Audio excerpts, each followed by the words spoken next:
guys, we are reading chapter 19 from The Power of Awareness by Neville Goddard, and this chapter is entitled Essentials. The essential point in the successful use of the law of assumption are these. First, and above all, a yearning, longing, intense desire. With all your heart, you must want to be different from what you are. Intense burning desire combined with intention to make good is the mainspring of action, the beginning of all successful ventures. In every great passion which achieves its objective, desire is concentrated and intentioned. You must first to desire and then intend to succeed. As the hart panteth after the water brooks, so panteth my soul after thee, O God. Psalms 42:1.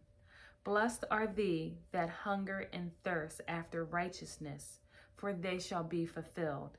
Matthew 5:6. Here, the soul is interpreted as the sum total of all you believe, think, feel, and accept as true. In other words, your present level of awareness. God, I am, the power of awareness, the source and fulfillment of all desires. Understood psychologically, I am infinite series of levels of awareness, and I am what I am according to where I am in the series. This quotation describes how your present level of awareness longs to transcend itself. Righteousness is the consciousness of already being what you want to be. Second, cultivate physical immobility, a physical incapacity not unlike the state described by Keats in his Ode to Nightingale. A drowsy numbness pains my senses as though of hemlock I had drunk. It is a state akin to sleep, but once in which you are still in control of the direction of your attention. Meditation. You must learn to induce this state at will, but experience has taught that it is more easily induced after a substantial meal or when you awake in the morning feeling very loath to arise, when you are naturally disposed to enter this state. The value of the physical immobility shows itself in the accumulation of mental force, which absolute stillness brings with it. It increases your power of concentration. Be still and know that I am God. Psalms 46:10. In fact, the greater energies of the mind seldom break forth, save when the body is still and the door of the senses closed to the objective world. Third, and last thing to do, is to experience in your imagination what you would experience in reality had you achieved your goal. You must gain it in imagination first. For imagination is the very door to the reality of which you seek. But use imagination masterfully and not as an onlooker thinking of the end, but a partaker thinking from the end. Imagine that you possess a quality or something you desire which heretofore has not been yours. Surrender yourself completely to this feeling until your whole being is possessed by it. This state differs from reverie in this respect. It is the result of a controlled imagination and a studied concentrated attention, whereas reverie is the result of uncontrolled imagination, usually just a daydream. In this controlled state, a minimum of effort suffices to keep your conscience filled with the feeling of the wish fulfilled. The physical and mental immobility of this state is a powerful aid to voluntary attention and a major factor of minimum effort.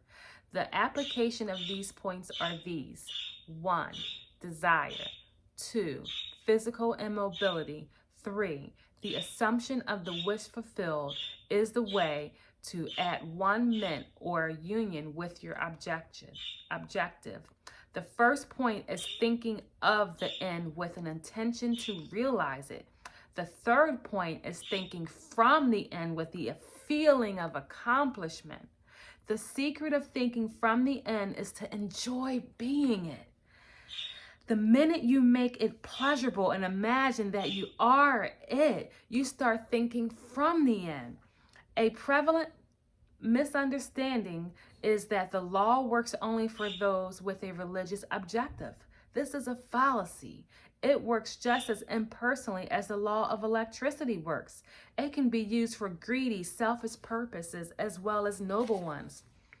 But it should always be borne in mind that ignoble thoughts and actions inevitably result in unhappy consequences.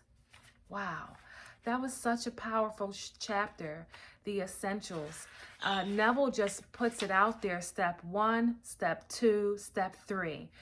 First, we have to have desire of what we want. 2, we have to go into a state of immobility, he calls it. I think of it as a controlled imagination of meditation, but not a quiet meditation where you silence all your thoughts, but a meditation where after you drop down into your awareness, that you go and see yourself as already being that what you desire and feel what it is like to experience it. And who would you be? How do you walk around and taking on that identity? And that is what he calls the difference between of thinking about something or thinking from it.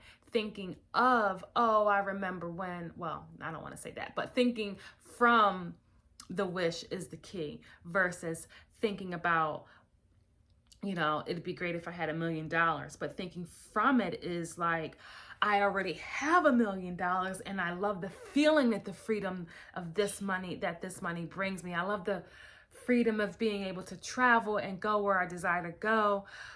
So there's a huge difference between thinking about what you want and thinking from already accomplishing it. And it just wells up this feeling inside of you. And that is the secret.